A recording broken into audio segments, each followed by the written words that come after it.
আজকে আমাদের রেসিপি সিম ভর্তা বা সিম বাটা। আমি যেভাবে বানিয়েছি এভাবে বানালে এতটাই মজা হয় যে শীতের দুপুরে গরম ভাতের সঙ্গে জমে যাবে। চলুন তাহলে কিভাবে বানিয়েছি রেসিপিটি শুরু করা যাক।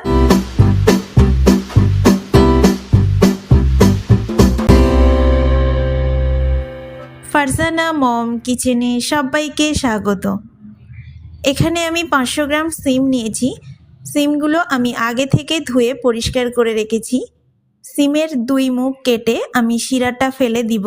ভর্তাটা করার সময় মুখে পড়লে ভালো লাগে না, তাই আমি সিমের এই শিরাটা আমি কেটে ফেলে দিব। এই পর্যায়ে এসে আপনাদের কাছে একটাই রিকোয়েস্ট, একটা লাইক করে দিবেন প্লিজ।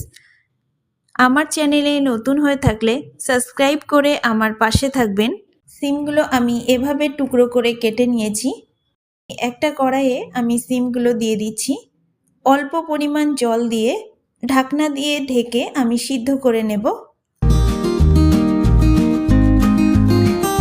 জলটা ফুটে উঠেছে, একটু নাড়াচাড়া করে দিয়ে আমি আবার ঢাকনা দিয়ে ঢেকে সিদ্ধ করে নিব।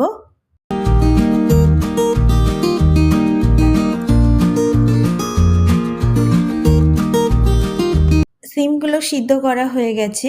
সিমগুলো আমি ঢেলে নিয়েছি, একটু ঠান্ডা করে নেব। মিক্সিং জার নিয়েছি, 4টে রসুন, 2টো কাঁচা লঙ্কা, কিছুটা ধনেপাতা আর সিদ্ধ করা সিমগুলো দিয়ে আমি একটা পেস্ট তৈরি করে নিচ্ছি।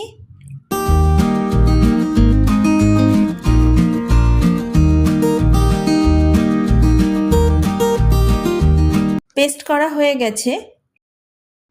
একটা কড়াইয়ে আমি অল্প একটু সরিষার তেল দিয়ে দিচ্ছি।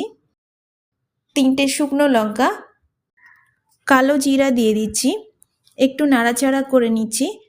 এবার যে সিমের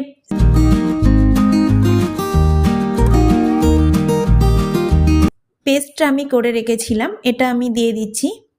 এটা আমি ভালো করে নাড়াচাড়া করে নেব।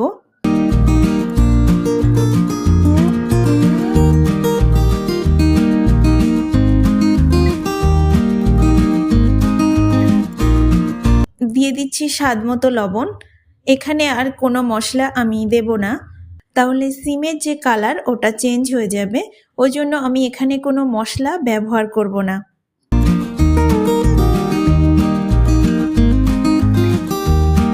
এখানে পরিমাণ মতো সরিষার তেল দিয়েছি। 2টো পেঁয়াজ কুচি করে কেটে দিয়ে দিচ্ছি। পেঁয়াজটা একটু লাল করে আমি ভেজে নেব।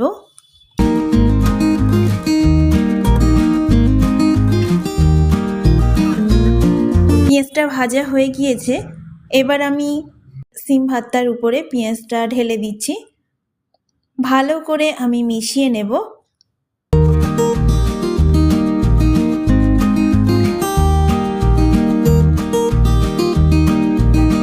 ভালো করে নাড়াচাড়া করে নিচ্ছি।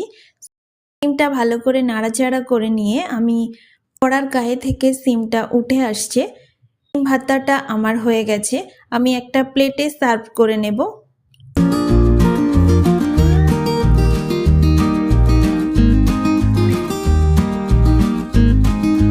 আপনাদের কাছে রেসিপিটি কেমন লাগলো কমেন্টে জানাতে ভুলবেন না।